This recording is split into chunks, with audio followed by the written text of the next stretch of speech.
Hello and welcome for another tips and tricks. So isa ka bang content creator, na hanggang ngayon ay hindi pa din namo-monetize sa Facebook, o kaya naman ay hindi pa din na-invite ni Meta sa bagong content monetization program? So ngayon ay magbibigay po tayo ng mga tips na kailangan gawin, kung saan mabilis tayong ma-monetize, o ma-invite ni Meta sa bagong content monetization program. So dito po sa content monetization program ay 3-in-1 na.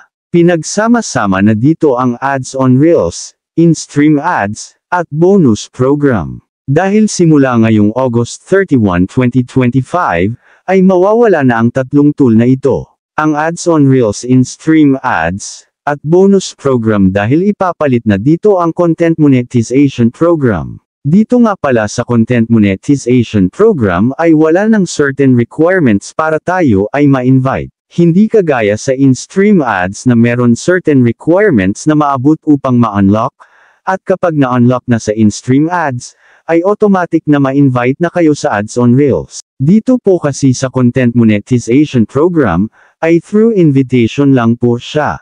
Walang certain requirements na kailangan maabot na 5,000 followers o 60,000 minutes of views in 60 days para ma-unlock at kumita sa mga ads. Kaya kung kaunti man ang followers mo ay huwag kang mag-alala, dahil ma-invite ka pa rin ni Meta dito sa content monetization program, basta lahat ng mga ina-upload nyo sa Facebook na content, mapa long form video, photos, texts, at reels ay pasok sa criteria ni Meta. So ano nga ba ang mga dapat gawin, upang mabilis ma-monetize o para ma-invite ni Meta dito sa bagong content monetization tool? So ito po yung pinakaunang tip na kailangan gawin, upang ma-invite ni Meta dito sa content monetization tool. Basahin ang partner monetization policies, at community standards upang malaman nyo yung mga pwede, at hindi pwedeng i-upload dito sa Facebook. Example po niyan ay adult sexual exploitation, about politics, suicide, promoting crime. Napaka-strict po ni Meta pagdating sa mga ganitong uri ng content. Tip number 2. Huwag munang gumamit o maglagay ng background music sa inyong mga content, habang hindi pa na-monetize, o hindi pa kayo invited ni Meta sa content monetization. Pwede na kayong gumamit ng music if ever na monetize o invited na ni Meta. Pero dapat ay piliin pa rin ninyo yung mga music na royalty-free. Tip number 3. Upload original quality content. Make sure na mag-upload lang ng mga videos na gawa ninyo, o sa inyo talaga.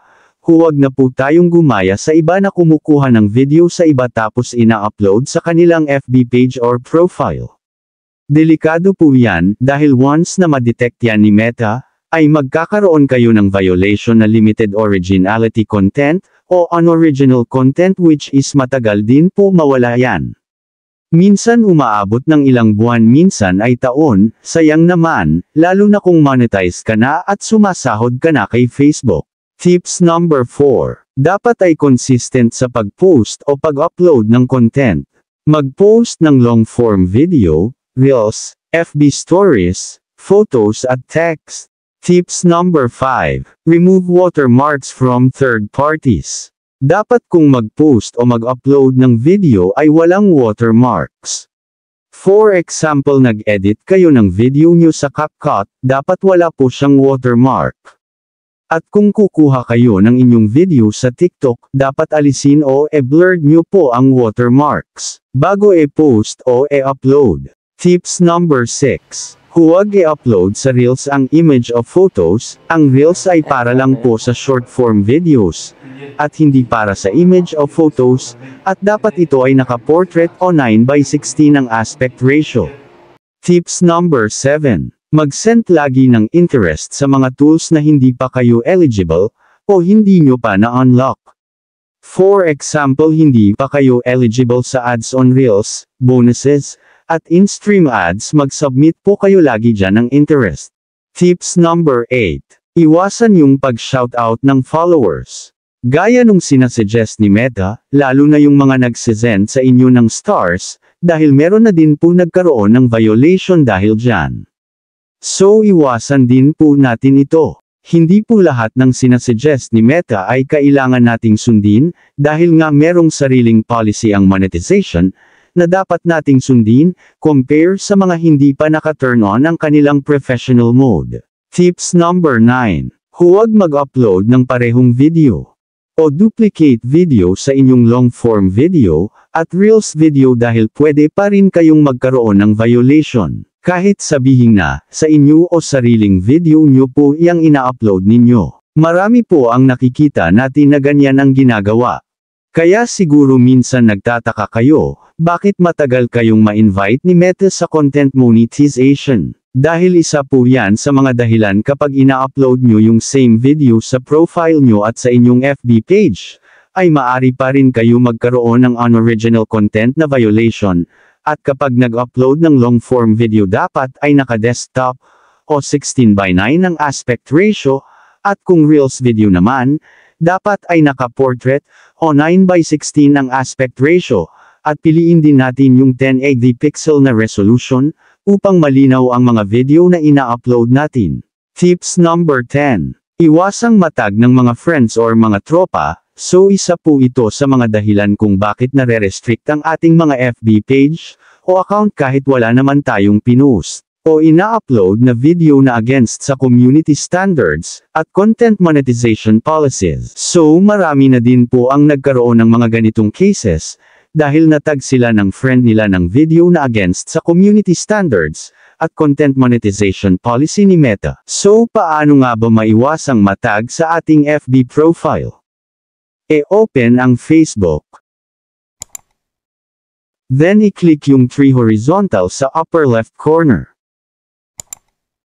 Then scroll up at i-click ang Settings and Privacy.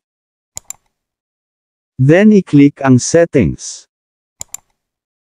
Then scroll up hanggang dito sa Audience and Visibility. Then hanapin nyo dito yung Profile and Tagging pagkatapos ay i-click nyo ito. Then dito sa ibaba ng Viewing and Sharing, ay makikita nyo ang Who Can Post on Your Profile, i-click nyo yan. Then dito dapat ay nakaset sa Only Me, then click Save. Then scroll nyo lang at hanapin nyo naman ang Let Anyone Tag You.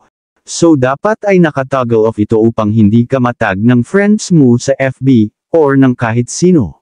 Then scroll nyo lang pataas.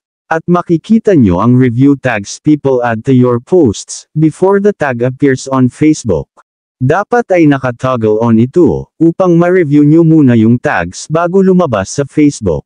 Then dito naman sa ibaba, ay i-toggle on ang review posts you've tagged in, before the post appears on your profile. So once na set na natin ang profile and tagging, ay hindi na po tayo basta matag ng kung sino man, dahil mare-review na muna natin ang mga tags, bago pa lumabas sa Facebook at sa ating profile.